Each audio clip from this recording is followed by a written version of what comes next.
Hello guys, welcome to another video of stock market funds on EMI technology solutions limited. Guys मतलब कि किस्त IPO आज open होने जा रहा है, जानेंगे complete analysis, business model, financial condition, performance, GMP कितना चल रहा है, लिस्टिंग कितना मिलेगा, अप्लाई करें या फिर नहीं, फाइनल डिसीजन क्या लें, इन सभी पॉइंट्स को डिस्कस करेंगे। और ये कोई रिकमेंडेशन वीडियो नहीं, इसलिए जो भी फाइनल डिसीजन होगा अपने रिस्क पर लीजिएगा। चलिए फ्रेंड्स, वीडियो को स्टार्ट करते हैं।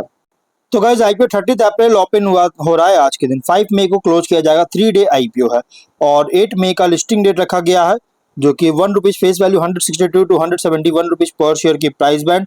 लॉट साइज है 87 शेयर्स का। फ्रेश कैपिटल ओएफएस का combination. Book build IPO 926 crore का। Issue size 5.4 crore shares issue किया गया। Fresh capital 850 crore. OFS 76 crore का किया जा रहा है और बीएसई एनएससी दोनों एक्सचेंज में लिस्टिंग किया जाएगा। अलॉटमेंट डेट 6 मई का। 7 को रिफंड रिलीज किया जाएगा। शेयर्स डिमेट अकाउंट में क्रेडिट होगा। ऑफर दिया गया है क्यूआईबी 50%, बिग एचएनआई 15 और रिटेल 35% का। रिटेल मिनिमम 1 लॉट अप्लाई कर सकते हैं। 87 शेयर्स मिलेंगे। 14.9 थाउजेंड पे करना पड़ेगा। मैक्सिमम 13 लॉट अप्लाई कर सकते हैं। 1.9 लाख रुपीज पे करना पड़ेगा। Small HNI minimum 14 lot apply कर सकते हैं। 2.1 लाख रुपीज पे करना पड़ेगा। मैक्सिमम 67 लॉट अप्लाई कर सकते हैं। 9.9 लाख रुपीज पे करना पड़ेगा। Big HNI minimum 68 lot apply कर सकते हैं। 10.1 लाख रुपीज पे करना पड़ेगा। मैक्सिमम का कोई लिमिट नहीं है। अब अगर हम बात करें जीएमपी को लेकर, तो कंपनी का जीएमपी ट्रेड कर रहा है ₹3 का, जो कि 27 के कंपैरिजन में गिरावट आया था और कल का जीएमपी है 1.7% का। लिस्टिंग एक्सपेक्ट कर सकते हैं। 174% रुपीज का एस्टिमेटेड लिस्टिंग प्राइस, जो कि एक फ्लैट लिस्टिंग मिल सकता है। ₹261 का एस्टिमेटेड लिस्टिंग प्राइस आप एस्टिमेट कर सकते हैं। अब अगर बात करें बिजनेस को लेकर, तो 2016 में इनकॉर्पोरेट किया गया था, जो कि टेक्नोलॉजी इनेबल्ड लेंडर है इंडिया में, जो कि डिजिटल लोन्स प्राइमरली ऑफर कर रहा है मोबाइल एप्लीकेशंस के थ्रू अलग अलग कंजम्पशन और बिजनेस नीड्स के लिए। और किस्त जो कि डिजिटल लेंडिंग प्लेटफॉर्म है, और रिंग जो कि पेमेंट ऐप है, इन दोनों ब्रांड के अंडर ऑपरेट करता है, जो कि ऑन ईएमआई ऑनलाइन और ऑफलाइन दोनों मर्चेंट्स को सिमलेस कंज्यूमर क्रेडिट सॉल्यूशंस और ईएमआई बेस्ड पेमेंट्स के साथ ऑफर करती है, एम्पावर करता है। इसका एनबीएफसी पार्टनर है श्री केरेवा कैपिटल सर्विसेज, जो कि सब्सिडियरी भी है। Loan disbursement, KYC, EMI collection handle करती है। 31 दिसंबर के अकॉर्डिंग 63.7 करोड़ रजिस्टर्ड यूजर्स है और 11.1 करोड़ कस्टमर सर्व करती है। पोर्टफोलियो में लगभग पर्सनल लोन्स, जो कि सैलरीड और सेल्फ एम्प्लॉयड को ऑफर करता है, और loan against property, MSME loans provide करता है बिजनेस एक्सपेंशन और वर्किंग कैपिटल रिक्वायरमेंट्स के लिए। तो ओवरऑल अगर बात करें गाइस, तो कंपनी जो है ना मोबाइल एप्लीकेशन के थ्रू डिजिटल लोन में इंगेज है, जो कि अगर फाइनेंशियल की बात करें तो एसेट्स है 3569 करोड़ का। नेटवर्थ 1254 करोड़ का। रिजर्व 1242 करोड़ का। डेट है 2047 करोड़ का। रेवेन्यू प्रॉफिट 23 में 1001.5 करोड़ का रेवेन्यू, 27.7 करोड़ का प्रॉफिट। 24 में 1700 करोड़ का रेवेन्यू, 197 करोड़ का प्रॉफिट। 25 में 1353 करोड़ का रेवेन्यू, 163 करोड़ का प्रॉफिट। और 9 मंथ्स में 1584 करोड़ का रेवेन्यू, 199 करोड़ का प्रॉफिट है।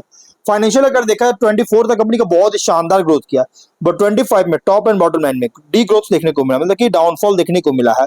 और अब कंपनी जो कि मतलब कि 24 तक ग्रोथ, और अब कंपनी यहाँ पे मैनेजमेंट का क्लेम है कि ये कंपनी, सिर्फ यही कंपनी जो कि लिस्टेड होने जा रहा है, ओनली लिस्टेड एंटिटी होगा, हो सकता है, जो कि डिजिटल लोन बिजनेस प्रोवाइड कर रहा है।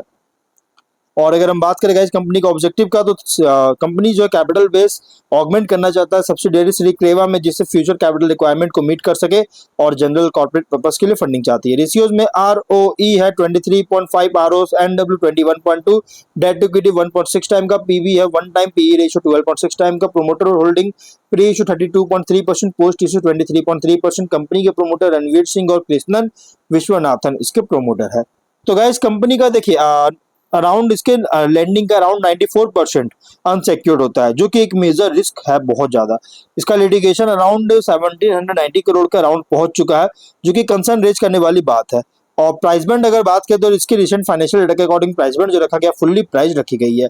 कॉम्पिटिटर है Cholamandalam investment, HDB financial services, SBI cards इसके कॉम्पिटिटर है।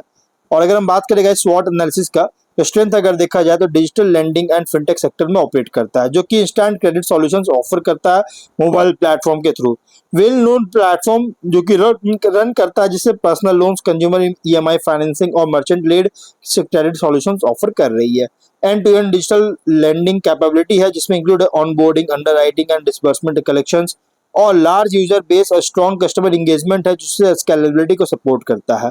टेक्नोलॉजी ड्राइवन बिजनेस मॉडल है, जो कि fast loan processing, customer acquisition enable करती है।